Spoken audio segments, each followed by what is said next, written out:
De último minuto, Venezuela. Atención, porque lo que está ocurriendo en estas últimas horas está generando una enorme preocupación dentro y fuera del país. ¿Está entrando Venezuela en una nueva etapa de tensión política y económica? ¿Qué hay detrás de todos estos movimientos que están ocurriendo casi al mismo tiempo? Prepárense porque hoy traemos información que está sacudiendo completamente el panorama nacional.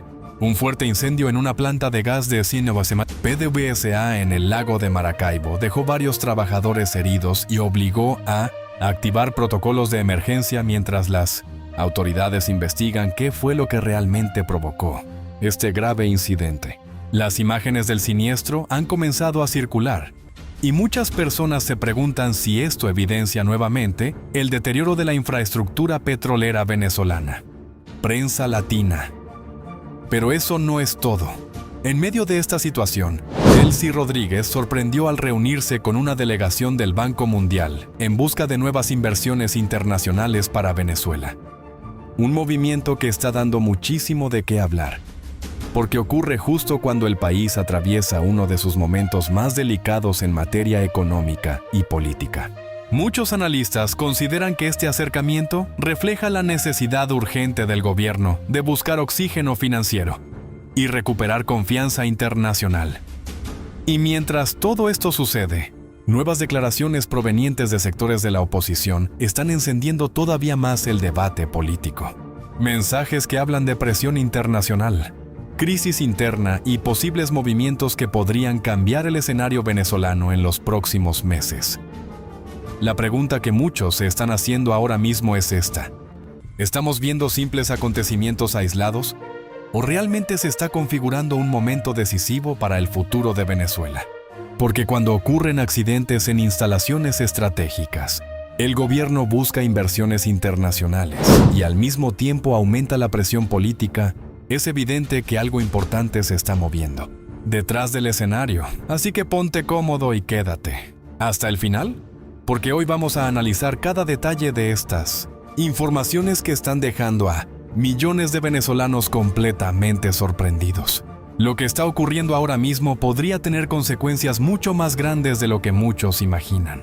Los intereses de Donald Trump en Venezuela no solo son políticos, no solo revierten importancia económica para los intereses de los Estados Unidos, sino que hemos descubierto o hemos confirmado que ya hay intereses familiares, personales. El dinero de los Trump, la fortuna de los Trump, busca espacio, busca oportunidades y rentabilidad en Venezuela. La fortuna de los Trump, dicho de otro modo, busca multiplicarse con las inmensas posibilidades que va a ofrecer Venezuela. Ahora sí cambian los intereses. Ahora el panorama y el juego es distinto. No solo hay un interés nacional, no solo hay un interés estratégico de seguridad nacional para los Estados Unidos, de compromiso, se ha dicho, por la libertad de Venezuela, sino también que hay intereses de la propia familia Trump y de eso que mueve los grandes intereses en los círculos del poder en los Estados Unidos y en todo el mundo, pero muy especialmente con este gobierno enfocado claramente a los negocios como la segunda administración de Donald Trump.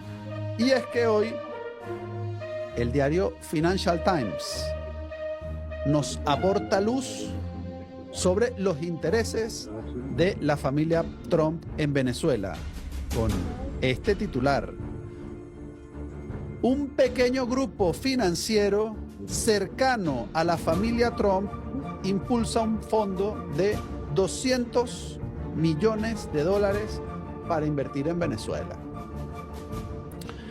El grupo financiero es una sociedad instrumental SPAC, es decir, un vehículo para invertir en Venezuela.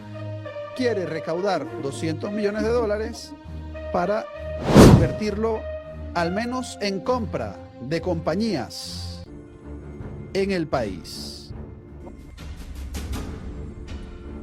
Eric Malpica Flores, Carlos Eric Malpica Flores, es uno de los responsables, Eric Malpica Flores, uno de los responsables de los grandes casos de corrupción de petróleos de Venezuela, según Tarek El Aissami.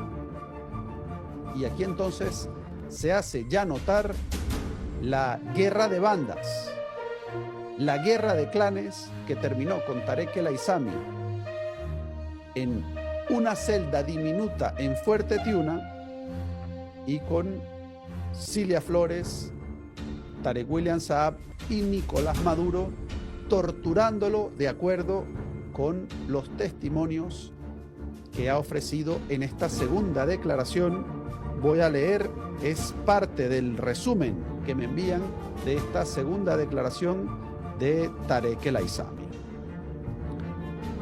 En la segunda sesión de declaraciones ante el Tribunal Tercero de Terrorismo con funciones de juicio, durante la audiencia número 9 del acto de apertura de juicio, este lunes 11 de mayo del 2026, esta sesión fue suspendida.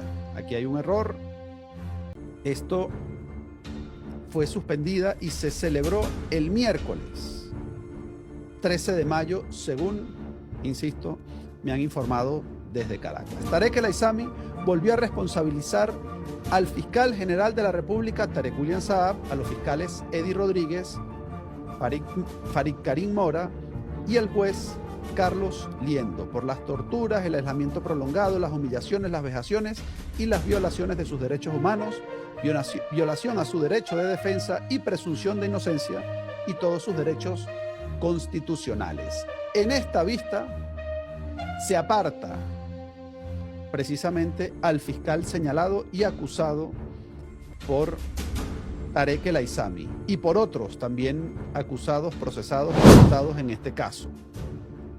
Se aparta al fiscal Eddie Rodríguez y asume temporalmente una fiscal hasta que se decida la recusación, es decir, están solicitando a algunos de los acusados, los abogados de ellos, que se aparte del caso a este fiscal por las denuncias de supuestas violaciones de derechos humanos. Pero además señaló el Aissami que los fiscales Eddie Rodríguez y Farid Mora, en nombre de Tarek William Saab, lo visitaron en el lugar donde lo tenían recluido y aislado para extorsionarlo. Le iban a pedir plata. Señaló Tarek El Aissami que estos fiscales le pidieron dinero a cambio de mejorar su situación, algo habitual en la corrupta, nefasta, corrompida fiscalía y corrompido sistema judicial. Van allí a donde los presos, acuden donde los familiares a pedir plata, entonces para que le puedan pasar algo de comida, para que le mejoren la celda, para que le puedan llevar el colchón o una almohada, y todo eso se vende y a precio de oro. Además, en la explosiva declaración, el Aissami señaló que Eric Malpica Flores fue protegido por Tarek William Saab en las investigaciones que se adelantaron en su contra por actos de corrupción cuando trabajaba en Petróleos de Venezuela. Muy controversial porque por muchos años se vendió, generó, proyectó una imagen de defensor de derechos humanos. No había nada más contrario a lo que es un defensor de derechos humanos que lo que ha significado Tarek William Saab en su paso por la función pública. Pero muy especialmente vamos a centrarnos en el tema del fiscal general del país, es decir, cuando se colocó al frente del Ministerio Público, al que ingresó allanándolo, es decir, por un acto de fuerza, acompañado de la Guardia Nacional Bolivariana, impuesto por la Asamblea Nacional Constituyente y con el apoyo de Maduro. A partir de allí desmontó todo el aparato de investigación, desmontó la profesionalización de los fiscales, trajo al Ministerio Público una gran cantidad de pseudofiscales que seguían órdenes, pero también sin ningún escrúpulo, sin ninguna capacidad reflexiva. Y esto generó miles y miles de presos políticos, pero más allá de los presos políticos, que ya es un hecho dantesco, muchísimas personas extorsionadas, quienes le quitaron sus bienes, les construyeron expedientes, a muchos los hicieron huir del país, algunos a cambio de la libertad les quitaron objetos, fincas, ganado, cualquier emprendimiento que hubiesen tenido.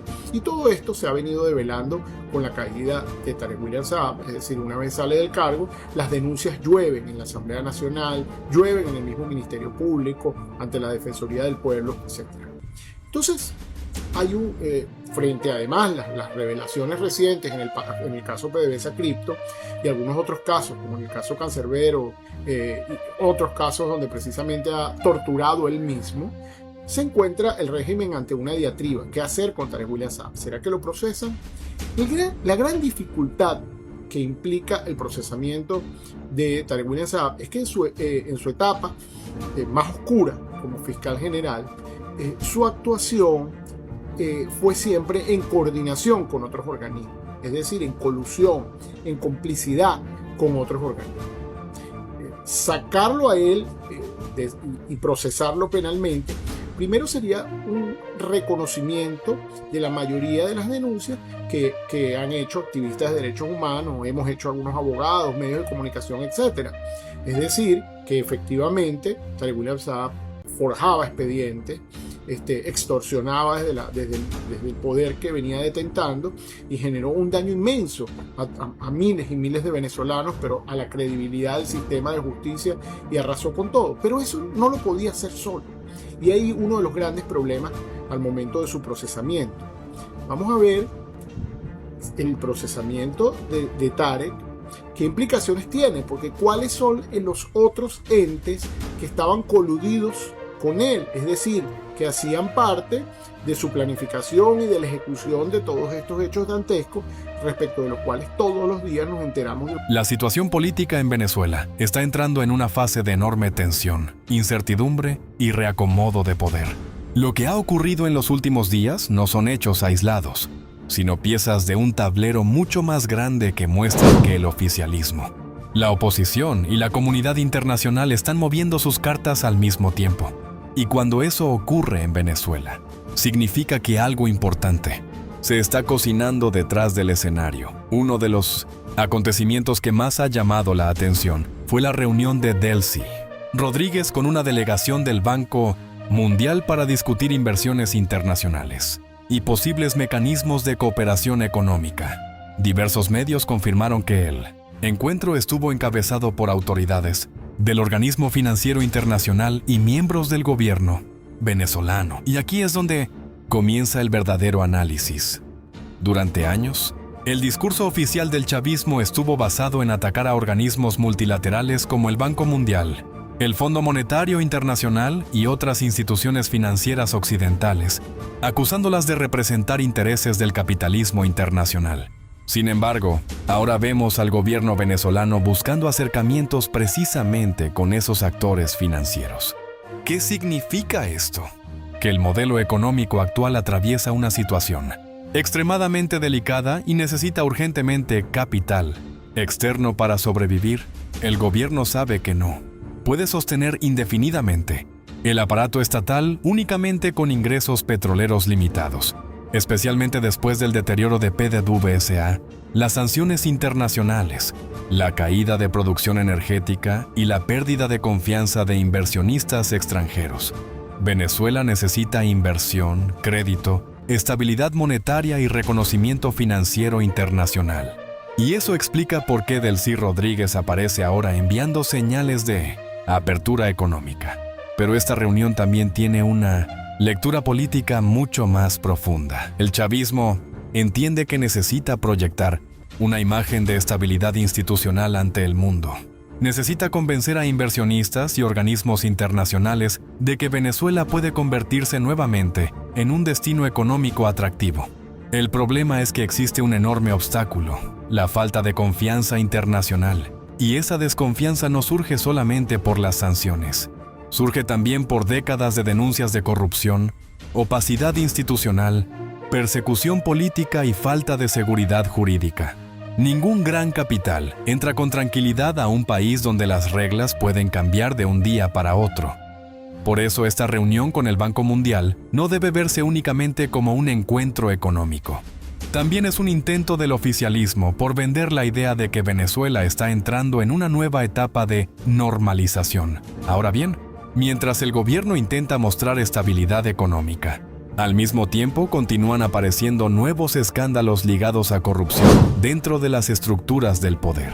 Y allí entra nuevamente el caso PDVSA Crypto y todo el terremoto político que dejó la caída de Tarek El Aissami. Este caso sigue siendo uno de los mayores golpes internos que ha sufrido el chavismo en años recientes. No solamente por las cifras multimillonarias desaparecidas, sino porque expuso fracturas dentro del propio aparato oficialista. Lo importante aquí es entender algo. En sistemas políticos altamente centralizados, las grandes investigaciones por corrupción rara vez ocurren sin autorización desde arriba. Eso significa que las purgas internas también forman parte de una lucha de poder. La corrupción en Venezuela dejó de ser solamente un problema económico para convertirse en un problema político y de supervivencia del sistema. Cada nuevo caso erosiona más la legitimidad del gobierno frente a la población y frente a actores internacionales. Además, el caso PDVSA Crypto abrió una grieta peligrosa dentro del chavismo, porque mostró que existían redes paralelas de manejo financiero fuera de controles institucionales. Eso genera temor dentro del propio oficialismo, ya que muchas figuras comenzaron a sospechar quién podría ser el próximo investigado o sacrificado políticamente. Y aquí aparece otro elemento clave.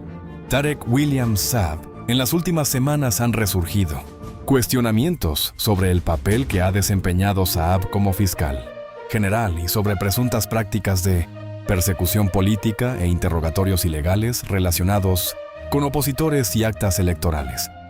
La figura de Tarek William Saab es extremadamente compleja porque durante años fue presentado como el hombre encargado de combatir la corrupción dentro del chavismo. Pero al mismo tiempo, organizaciones y sectores opositores lo han acusado de proteger intereses políticos del régimen mientras persigue selectivamente a determinados sectores. Lo que está ocurriendo ahora es que muchas de esas críticas están tomando nuevamente fuerza en medio del clima de incertidumbre política, y esto tiene un efecto muy delicado. Aumenta la percepción internacional de que en Venezuela todavía no existen instituciones plenamente independientes.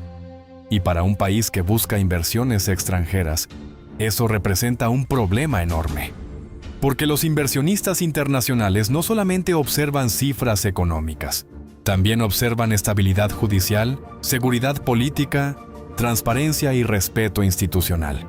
Mientras tanto, la oposición venezolana intenta aprovechar este momento de fragilidad del oficialismo para reposicionarse políticamente. Y allí vuelve a aparecer María Corina Machado. Las recientes declaraciones de María Corina han generado fuerte impacto porque insisten en que el régimen atraviesa una etapa de debilidad interna y aislamiento progresivo. Incluso, recientemente reaccionó a declaraciones provenientes de Estados Unidos señalando que ciertos mensajes representan presión directa contra el oficialismo venezolano. Machado entiende que este es un momento crucial. Su estrategia ha sido mantener viva la narrativa de transición política mientras intenta consolidar respaldo internacional. Sin embargo, la oposición también enfrenta desafíos importantes. Uno de ellos es que muchos venezolanos sienten agotamiento político después de años de conflicto, promesas incumplidas y crisis económica permanente. Existe un enorme deseo de cambio, sí, pero también existe cansancio, miedo e incertidumbre sobre cómo podría producirse una transición real. Y allí entra un elemento fundamental: las Fuerzas Armadas y las élites económicas. En cualquier escenario de cambio político en Venezuela, estos dos factores serán determinantes, porque ningún proceso de transición puede consolidarse si no existe algún tipo de negociación, acuerdo o fractura dentro de las estructuras de poder. Por eso vemos que la oposición insiste tanto en mensajes dirigidos no solamente a la población, sino también a sectores institucionales y empresariales. Mientras tanto, el chavismo intenta enviar otra señal: que todavía tiene capacidad de maniobra internacional. La reunión con el Banco Mundial precisamente busca transmitir eso. Busca mostrar que el gobierno sigue teniendo interlocución internacional, que aún puede atraer inversiones y que el país podría entrar en una etapa de recuperación económica, limitada si se reducen tensiones políticas. Pero aquí aparece una contradicción importante. El gobierno necesita apertura económica, pero al mismo tiempo teme perder control político. Y ese equilibrio es extremadamente difícil de sostener, porque abrir la economía implica permitir mayor entrada de capital privado, mayor influencia internacional y eventualmente mayor presión para reformas institucionales. Y eso puede alterar las bases tradicionales del modelo chavista. En otras palabras, Venezuela parece estar entrando en una etapa híbrida, un sistema que intenta mantener control político centralizado, mientras busca alivio económico mediante apertura parcial. El problema es que históricamente esos modelos suelen generar tensiones internas enormes. Además, la situación internacional también influye muchísimo.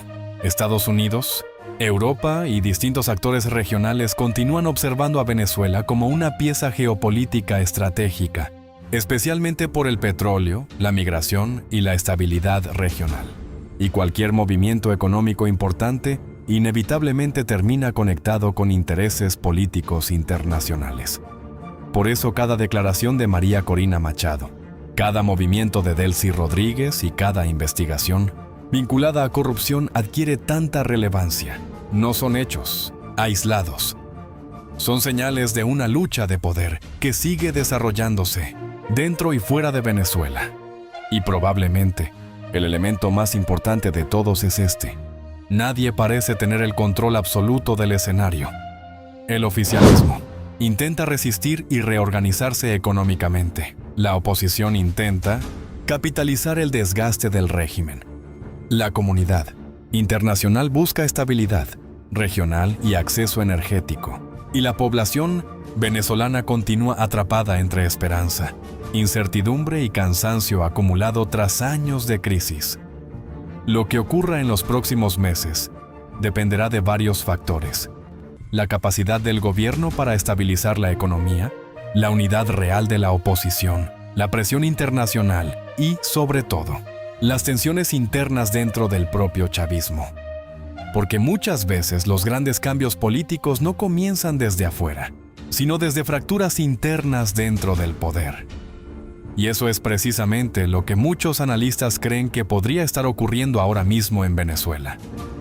Las reuniones internacionales, los movimientos judiciales, las investigaciones de corrupción, las declaraciones de líderes opositores y los cambios en el discurso oficial parecen indicar que el sistema político venezolano está entrando en una etapa de redefinición. La gran pregunta es si esa redefinición terminará produciendo una transición negociada, un nuevo equilibrio político o simplemente una reorganización temporal del poder. Por ahora, lo único